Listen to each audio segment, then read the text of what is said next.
Assalamualaikum warahmatullahi wabarakatuh. Kami dari kelompok 8, dari saya Ridho Atala. Saya Azmi. Saya Kemal Bifari. Saya Syafira Dharma Putri. Kami akan menjelaskan mengenai modul 4 yaitu robot arm manipulator. Robot arm manipulator. Robot arm manipulator adalah perangkat mekanis yang terdiri serangkaian sambungan dan aktuator yang dirancang untuk memanipulasi objek dengan presisi tinggi. Sering digunakan dalam aplikasi industri seperti otomasi pabrik, pembuatan, dan penanganan material berbahaya. Nah, robot arm manipulator sendiri terinspirasi dari lengan manusia, yang mana terdapat bagian utama seperti shoulder, elbow, wrist, dan juga end effector, di mana end effector itu adalah seperti jari-jari atau ujung dari tangan manusia. Nah, secara basicnya itu terbagi jadi base, link, joint, dan juga end effector. Nah, base itu adalah bagian yang menjadi fondasi dan penopang seluruh struktur robot. Kemudian link merupakan segmen atau lengan yang menghubungkan sambungan joint satu dengan yang lainnya. Lalu ada yang joint. Joint sebagai sambungan yang menghubungkan dua link dan memungkinkan gerakan relatif di antar mereka. Dan terakhir adalah end effector. Nah, end effector ini adalah bagian yang akan bertemu langsung atau kontak langsung dengan objek yang akan dicapai oleh robot.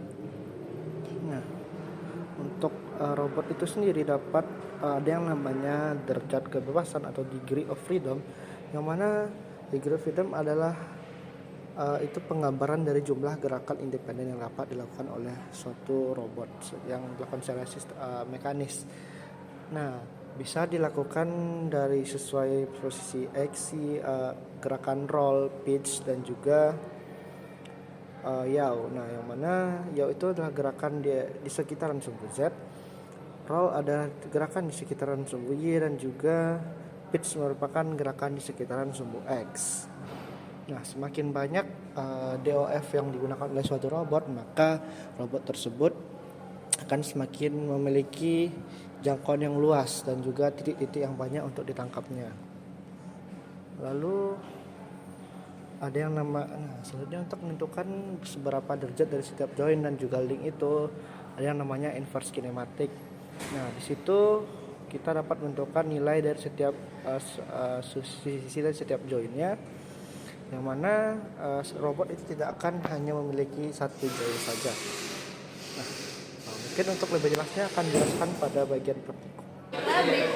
Di sini bisa terlihat bahwa ada robot lengan manipulatornya, yang dimana di sini ada base, lalu di sini ada joint, lalu di sini ada link, lalu joint, link, joint, lalu end effector, yang dimana pada base ini berfungsi untuk menopang pada robot, lalu kemudian pada joint. Joint itu untuk menghubungkan antara dua link, lalu untuk link untuk menghubungkan antara joint dan end effectornya, lalu untuk end effector itu sebagai ujung untuk berinteraksi langsung dengan objek. Itu adalah program dari robot manipulator itu sendiri. Pertama, saat sebelum kita memulai, itu robot akan berada pada posisi normalnya. Nah, robot akan berada pada kondisi berdiri terhadap sumbu Z 0 derajat. Lalu di sini kita menggunakan library Dynamax L2AR Arduino.H, yaitu merupakan library khusus untuk Arduino untuk servo yang kita gunakan, yang merupakan smart servo yang dapat memberikan feedback berupa posisinya. Nah, di sini kita bakal menggunakan komunikasi serial. Lalu untuk dapat menggerakkan servo-servo tersebut, di sini kita akan memberikan beberapa kondisi, di mana terdapat kondisi 1, 2, 3, 4, 5, 6, 7 dan kondisi else-nya. Nah, untuk setiap kali kita masukkan mode 1 atau kondisi 1, maka posisi robot akan berada pada saat kondisi normalnya atau posisi home-nya. 2 juga ada itu untuk menarikan poin dan sampai ke posisi 7. Nah, jika kita ingin menginputkan nilai posisi dari robot itu sesuai yang kita inginkan X, Y, Z-nya, maka kita bisa nanti menggunakan mode yang lebih selain dari nilai 1, 2, 3, 4, 5, 6 dan 99. Misalnya bisa pakai 10, 100, 20 dan seterusnya.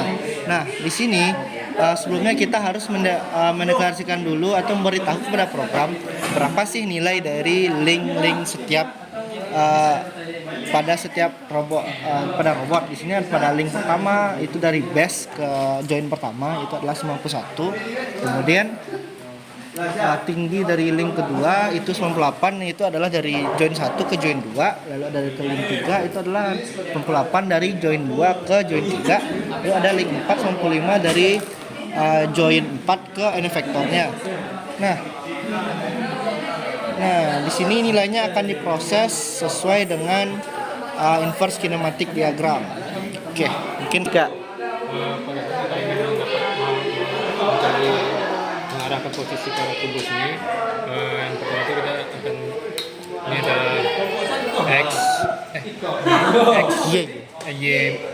y plus dari x minus, lalu pada untuk mengukur posisi kubus ini dengan ini yaitu maka ini adalah min 12 lalu min 12, lalu pada kalau yang di sini adalah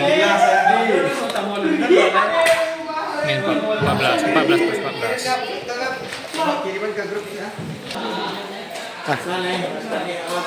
Setelah kita mendapatkan koordinat dari objeknya, biasanya kita akan menentukan nilai koordinat objek tersebut ke serial monitor.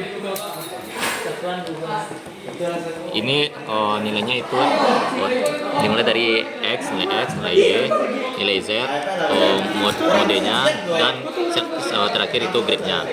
Untuk mode ini sesuai pada program tadi, dan grade ini jika 0 maka n vektornya menutup, 1 membuka, 2 itu selain dari mode 1, 0 dan 1. Pertama tadi telah kita dapatkan x nya minus 12, berarti minus 110.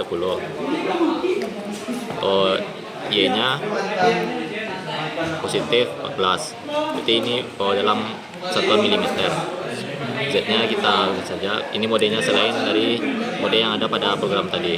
Ini kita inputkan saja modenya, mode nilainya 66.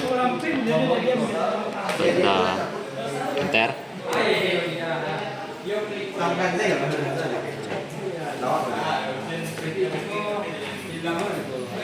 Sorry, cek. Bang soal tadi. 3. Seringnya jika sudah kita ketahui koordinat dari objeknya, maka kita masukkan koordinat dari x, y, z. Itu pertama kita masukkan koordinat x-nya itu di min 120, y-nya di 140, dan z. Dan mode ini selain yang ada pada program tadi. Kita enter. Dapat dilihat n vektornya akan menuju pada objek.